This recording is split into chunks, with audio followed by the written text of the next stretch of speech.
주중교회가 30주년을 맞는다는 것을 진심으로 축하드리면서 주중교회가 30년을 맞는다니 그 소식을 듣고 벌써 그렇게 됐나 하는 생각과 세월이 참 이렇게 빠른데 더욱 하나님 앞에서 우리가 정신을 바짝 차리고 살아야겠다 하는 그런 생각을 했습니다. 빠른 세상에 하다 보면 세월은 저만큼 가고 일하고 싶어도 일할 수 없는 그런 때가 속히 올 수밖에 없습니다. 저는 제주도에서 농사를 하다 보니까 더 그런 생각을 가지게 됩니다. 여러분, 농사는 때를 놓치면 아무것도 못합니다. 심을 때, 가꿀 때, 거둘 때 다 때가 있어요. 그런데 그때 우물쭈물했다간 농사를 다 망치고 맙니다. 인생이라고 하는 것도, 우리의 믿음의 삶이라고 하는 것도 이 때를 놓치면 안 돼요. 그 때를 놓치면 다 망치는 거예요.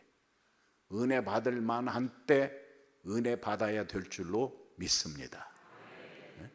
주일날은 하나님을 만나러 오는 귀한 날 아닙니까?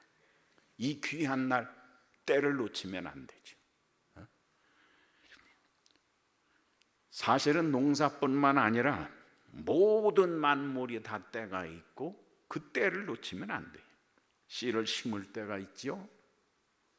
교회로 말하면 씨를 심을 때가 언제겠습니까? 교회를 세우고 주의 자녀들이 모여 예배를 드리기 시작하고 나가서 전도하는 시기가 씨를 심는 시기일 것입니다. 그러고 난 다음에 자랄 때가 있어요. 새싹이 어릴 때 자라는 걸 보면 그렇게 신기할 수가 없습니다. 자고 나서 가보면 달라져 있습니다. 한 열흘만 지나고 가보면 완전히 딴 모습입니다. 그렇게 달라져 있어요. 교회가 그렇게 자랍니다. 시작은 아주 미약하게 출발하지만 1년 지나고 나면 달라져 있습니다. 지하실에서 예배 드리던 교회가 10년을 지나고 나면 또 달라져 있습니다. 새를 살던 교회가 내 교회 건물을 마련했습니다. 자랄 때입니다. 그리고 난 다음에 그 다음에 꽃 피우고 열매를 맺는 시기입니다. 모든 생물은 사실 이때가 가장 왕성한 때입니다. 저는 30주년을 맞는 주중교회가 바로 이때가 아닌가 생각합니다. 주중교회에 꽃이 많이 피고 열매가 맺히기 시작했습니다. 1000여 명이 넘는 성도들의 꽃이 피고 열매가 달리기 시작했습니다. 그런데 여러분, 이 꽃 피고 열매 맺힐 때 농부의 기대가 제일 큽니다. 열매를 많이 맺겠다 하는 기대가 있습니다. 저희 밭에 복숭아 나무가 하나 있는데 꽃이 필 때면 그렇게 아름다울 수가 없습니다. 벌나비가 날아다니며 윙윙거리죠. 바람만 살짝 불면 꽃가루가 날아다니죠. 조그맣게 그 열매가 달리는 것을 보면은 그저 보면서 행복합니다. 그리고 기대가 큽니다. 무슨 기대? 금년에 복숭아가 많이 달리겠구나 하는 기대입니다. 그래서 그 생각만 해도 흐뭇하고 입가에 미소가 저절로 지어집니다. 저는 오늘 30주년을 맞는 주중교회를 하나님이 바라보시면서 이 주중교회를 보며 기대감이 있습니다. 그리고 주중교회를 바라보는 그 하나님의 마음이 얼마나 기뻐하실까? 참 예쁘다, 보시기에 좋았더라. 30주년을 맞는 주중교회를 보면서 주중교회가 만들어진 것, 주중교회가 세워진 것을 하나님이 보시면서 주중교회가 하나님 보시기에 좋았더라. 네? 할렐루야. 네. 얼마나 좋으시겠어요, 하나님. 이 모습을 보면서 얼마나 행복하시겠어요. 그런데 더 중요한 게 있습니다. 익어가는 겁니다.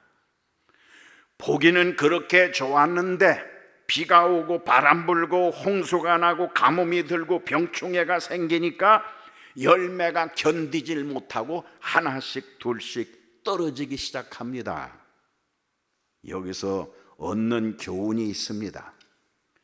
그 모든 열매들이 시련을 끝까지 견디고 남는 열매만 익어간다는 것입니다. 추수할 때 농부의 마음은 떨어져가 나간 열매들에는 관심이 없습니다. 끝까지 남은 열매, 끝까지 익어간 열매, 그 열매 때문에 행복합니다. 끝까지 남아 익은 열매들을 농부는 정성스럽게 거두어 봉지에 싸고 박스에 담고 그래서 상품으로 내놓습니다. 그리고 하는 말, 내 것이 최고다. 이게 내 거다. 내 것이 최고라는 자부심을 가지고 있어요. 저는 끝까지 승리한 성도들을 보면서 하나님이 얼마나 자랑할 것인가 생각해 봅니다. 집 나간 아들이 정신 차리고 돌아온 것만 봐도 우리말로는 버선 발로 달려간 아버지입니다. 하물며 승리하고 잘 익은 열매로 돌아오는 성도들을 바라보면서 하나님의 만세를 부르시지 않겠습니까? 그래서 이사야 선지는 우리에게 말하는 하나님께서 너는 내 것이다, 내 것이다.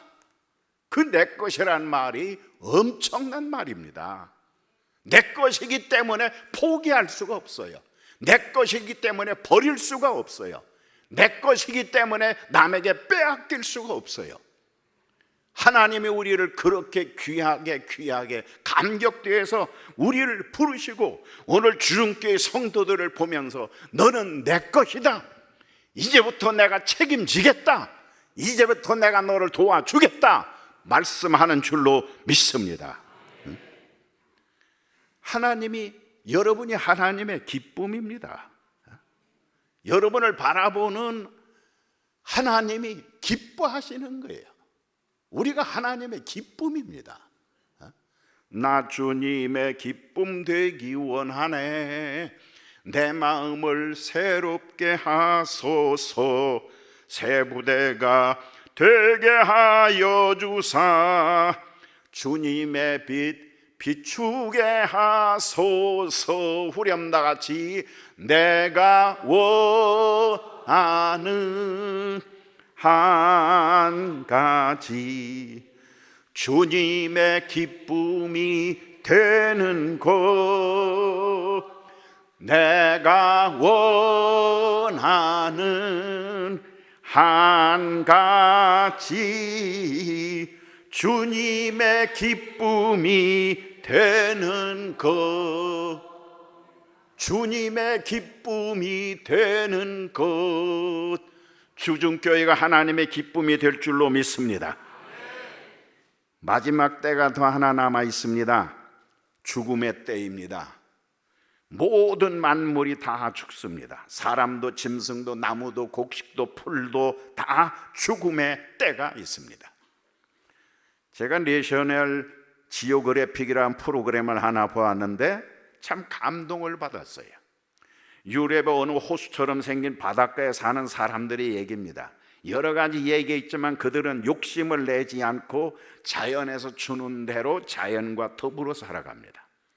그들이 산에 가서 죽은 나무를 찾아가지고 그걸 배에다 싣고 다시 집으로 돌아와서 집에 돌아와서 마루도 깔고 집도 짓고 의자도 만듭니다. 숲이 워낙 울창하다 보니까 여기저기 죽은 나무가 많습니다.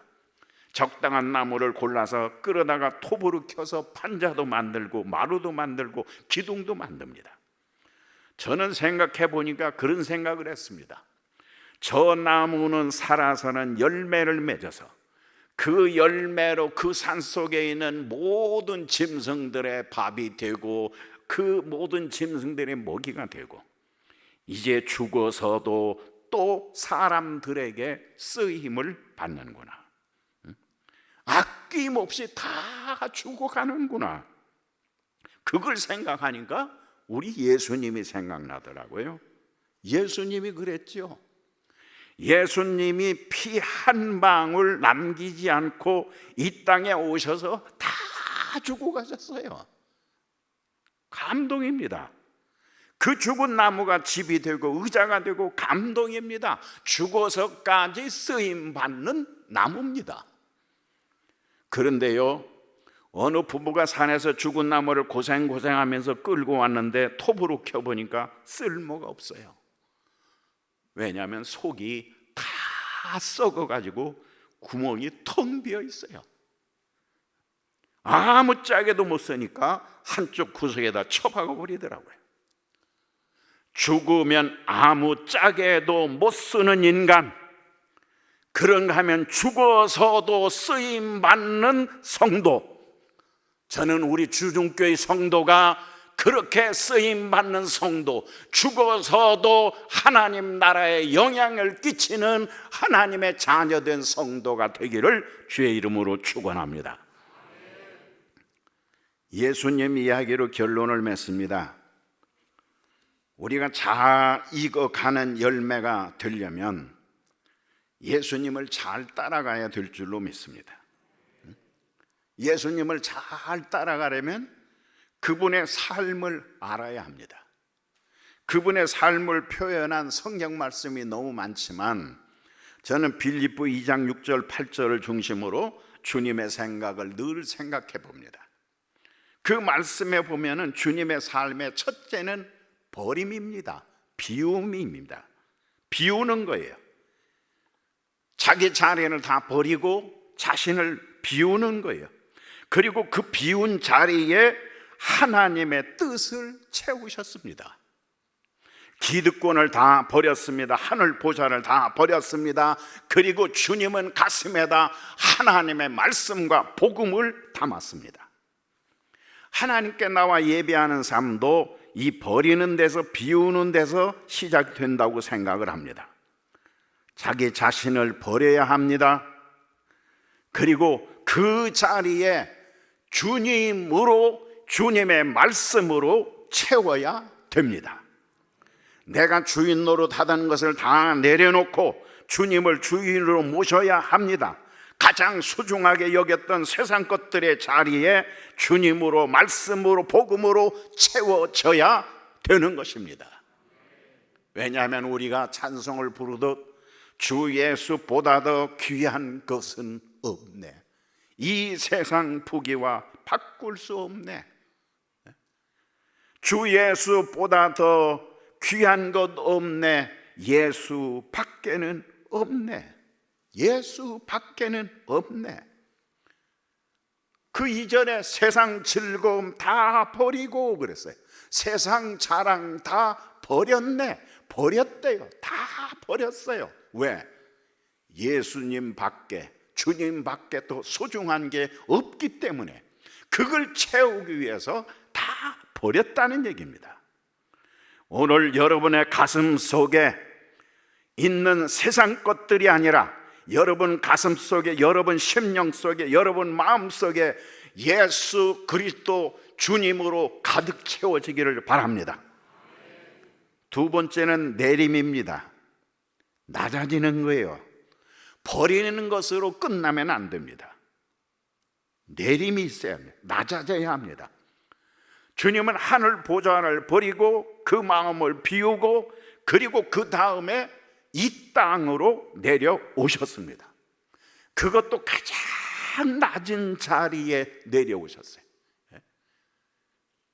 임금님 자리에 내려온 게 아닙니다. 왕궁에 내려오신 게 아닙니다.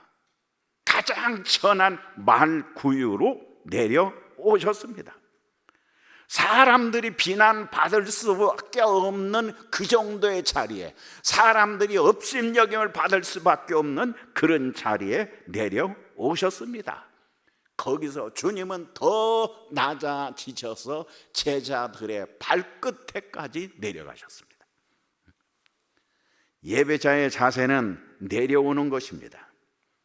여러분이 여러분이 가지고 있는 모든 기득권, 여러분의 자랑이 되었던 모든 가정의 모든 것들, 부요함, 여러분이 일하고 있는 모든 직장에서, 상사의 직분에서 교회로 찾아올 때 다 내려놔야 됩니다. 주일날 예배 드리는 것보다 나는 결혼식 있어 교회 못 간다, 무슨 약속이 있어서 빠질 수밖에 없다, 그건 비우긴 했어도 내려오진 못하는 거예요. 비우긴 했어도 미련이 세상에 남은 거예요. 나도 예수 믿는다, 그 소리는 누구나 할 수가 있어요. 나도 예수 믿는다, 그 소리 못할 사람이 어디 있어요? 그러나 하나님께 예배 드리는 그 거룩한 날, 하나님께 예배 드리지 못하는 사람을 뭐라고 해야 됩니까? 충신교회 박정순 목사님에게 들은 얘기가 있습니다. 거기 장로님 아주 한 분이 귀하고 훌륭한 분이 계신데 아주 바쁩니다. 뭐 여러 가지 일 때문에 정치적으로도 아주 훌륭한 분이고 존경을 받는 분인데, 그렇게 바쁜데도 주의를 지키는 건 기본입니다. 한 분은 미국에 출장을 일주일 동안 출장을 갔어요. 그런데 출장 3일째가 주일입니다. 미국에 가서 예배 드리면 될 겁니다. 그런데 그 주일날 하필이면 이 장로님의 기도 순서 차례입니다. 어떻게 하면 되겠습니까? 미국에서 목사님께 전화해서 제가 출장 왔습니다, 목사님 다른 장로님 대신해서 기도할 수 있게 해주시죠, 전화하면 됩니다. 목사님도 그런 염려가 돼서 가기 전에 장로님을 만나서 가서 일 잘 보고 오세요, 제가 여기서 다른 장로님 기도할 수 있도록 하겠습니다, 그렇게 말씀을 했습니다. 미국 갔어요. 그런데요, 3일째 되는 주일날 장로님이 교회에 나타나셨습니다. 어떻게 오셨느냐 했더니 기도 순서 때문에 왔다는 거예요. 미국에서 왔어요, 기도 순서 때문에. 그리고 기도하고 그날 밤 비행기로 미국으로 다시 돌아갔습니다. 돌아가는 그 장로님을 배웅하는 사람들이 어떻게 장로님이 이렇게까지 합니까 하고 물었더니 그 장로님이 남기고 떠난 말이 이런 말입니다. 하나님과의 약속이니까요. 내가 오늘 기도하는 것은 하나님과의 약속이니까 그 약속을 저버릴 수가 없습니다. 그리고 내일보다 하나님 일이 더 중요하지 않습니까? 오늘 와서 기도할 수 있어서 너무너무 감사합니다. 그리고 떠났어요. 나를 비우지 않고는, 나를 내려놓지 않고는 할 수 없는 일입니다. 하나님으로 가득한 사람, 하나님으로 충만한 사람, 그런 사람만이 할 수 있는 일입니다. 저는 그 뒷얘기는 제가 듣지 못했지만 그 얘기를 들으면서 하나님이 이 장로님을 책임져 주시겠구나, 저는 그 생각을 했어요. 오늘 여러분의 심령 속에도 이처럼 하나님으로, 하나님의 은혜로 충만한 역사가 있기를 바랍니다. 예수님이 그랬습니다. 그래서 예수님이 이 낮고 천한 땅에 하나님의 뜻을 이루고자 내려오셨어요. 내려오셨을 뿐 아니라 낮아지셨습니다. 교회에 와서는 낮아져야 합니다. 나보다 높은 사람이 많이 보이는 건 좋은 거예요. 나보다 훌륭한 사람이 많이 보이는 건 좋은 거예요. 그런데 나보다 못한 사람, 나보다 천한 사람, 나보다 낮은 사람이 보이면 안 됩니다. 왜냐하면 내가 가장 낮아져야 하기 때문입니다. 내가 가장 낮아지면 모두가 다 높은 사람으로 보이는 거예요. 세상에서 국회의원을 했든 사장을 했든 부장을 했든 무슨 과장을 하든 모든 것들은 성전 문을 들어오는 순간 다 사라져 버리고, 그리고 이제 하나님 앞에서는 그저 예배자입니다. 그저 하나님의 자녀일 뿐입니다. 내가 그렇게 낮아지고 보니까 모든 성도가 귀하게 보이는 거예요. 박 집사도 귀하고, 이 집사도 귀하고, 강 장로님도 귀하고, 박 권사도 귀하게 보이고, 모두가 다 귀하게 보이는 것입니다. 여러분들이 교회에 올 때마다 내 옆에 있는 사람이, 내 앞뒤에 앉아있는 모든 사람이 다 이처럼 귀하게 보일 수 있기를 바랍니다. 끝으로 우리 예수님께서는 섬김으로 세상을 살다 가셨습니다. 섬김의 내용은 나눔입니다. 나눔이 없는 섬김은 섬김이 아닙니다. 시간을 나누고 재능을 나누고 물질을 나누는 것입니다. 거저 받았으니 거저 주라 뿐 아니라 내가 수고하고 노력한 것도 나눌 수 있는 성도만이 참 예배자입니다. 주님은 모든 것을 다 주고 간 예배자입니다. 피 한 방울도 남기지 않고 다 쏟아주고 가셨습니다.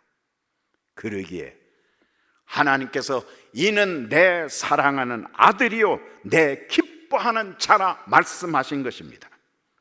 주님은 복음의 씨앗이 되었습니다.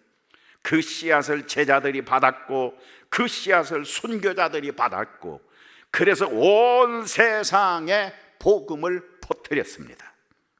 오늘 주중교회가 바로 그런 씨앗으로 온 세상에 퍼져 나갈 줄로 믿습니다. 교회의 머리는 예수 그리스도요, 교회는 주님의 몸입니다.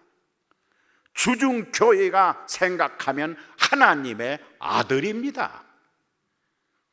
오늘 주중교회를 바라보는 하나님이 주중교회의 모든 성도를 바라보면서 이는 내 사랑하는 아들이요 내 기뻐하는 자라, 주중교회가 내 사랑하는 아들이요 내 기뻐하는 자라, 하나님이 기뻐하는 주중교회로 영원히 남게 되기를 주의 이름으로 축원합니다. 기도하겠습니다.